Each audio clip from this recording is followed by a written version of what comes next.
Good morning, beautiful people. Today is March the 19th. You know what day it is? The 30th day of our Bible reading plan challenge. Congratulations if you guys have made it this far. Do you know what that means? That means we are 1/3 of the way complete with this Bible reading challenge. Be honest. How many of you guys have been this consistent before? Reading your Bible 30 days straight. Being consistent every single morning, non-stop. Hopefully, maybe it's more than one or two. I'm guilty of times of not doing my reading daily. Sometimes I get up and I don't put it first, and somehow my day always seems to get going and everything is spiraling. Stop, Joshua.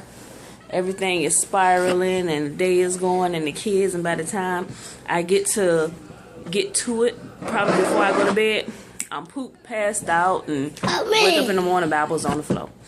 So congratulations if you guys made it this far. In today's update, we're still in First Chronicles, the second day in First Chronicles. If you was with us yesterday, we went through the long list of generations and priestly lines and everything like that. So today, we are given details on King Saul's death.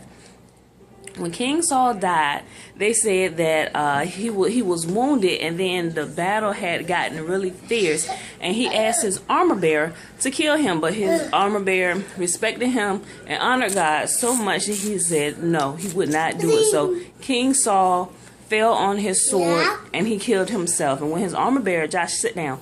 When his armor bearer saw that he was dead, he also fell on his sword and he killed himself. And not only that, Saul's 3 sons were also killed that very day as well.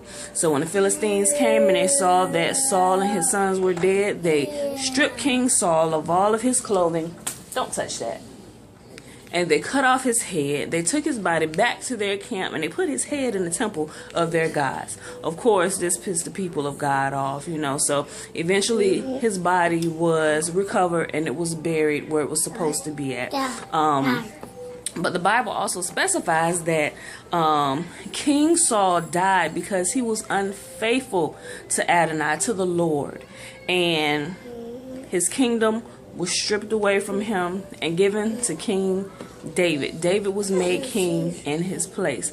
And it also said that when he was unfaithful to God, he also sought mediums instead of seeking God for answers, So that's a big no-no. Clearly, that's in the rules and the regulations that they're given about the consequences of doing such things. And I guess he had a temporary slip of memory where he did not remember that, and it got him in big trouble with God. So, next thing we learned about, back up.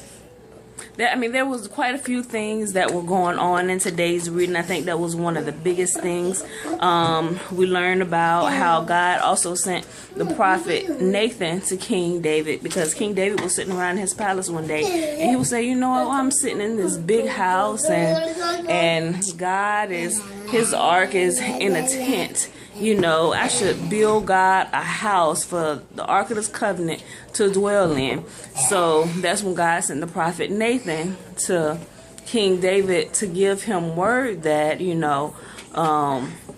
he's been faithful to them, and he's never dwelled in the big house. He's always dwelt in a tent. His presence resided. He never once complained about where his spirit resided at.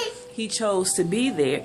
He said, but he will honor David's heart, and he would allow him to build him a temple, but David himself would not do it. He would raise up one of his sons to do it. And as we know from previous readings already, it was King Solomon, his son, that actually built the temple for God. And one more quick thing we learned about today. When the ark was captured and when David took the throne, he said it's time to go get the Ark of the Covenant back and bring it back. And this was before God told him that his son would build the temple. So right before that, we read the incident about the Ark of the Covenant, and they went to retrieve it. And David, as they were taking it back to the city of David, which is also called Zion,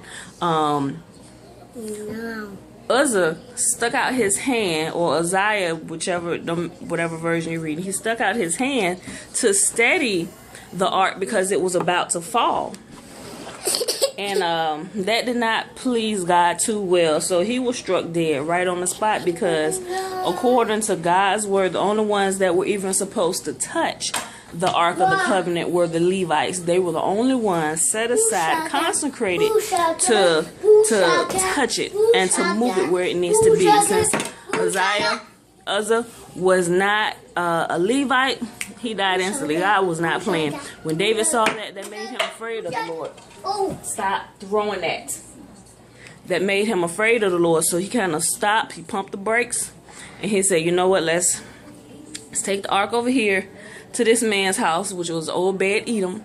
And the ark stayed in his possession for 3 months. And while the ark was there, everything Obed-Edom had was blessed. God blessed him as he was coming in, as he was going out. His family, his livestock, his land, everything he touched was truly blessed. And it was because the ark resided there at his home. So when David found out the proper protocol to bring the ark back, he had it brought back and placed it in the tent, and they rejoiced, and he sung and he danced before the Lord. So alright guys, that was pretty much the update today. I hope you enjoyed the reading. Stick with us, leave a comment, write complete if you did today's reading. You can also comment on what you got from today's reading, and I'll see you guys in the morning.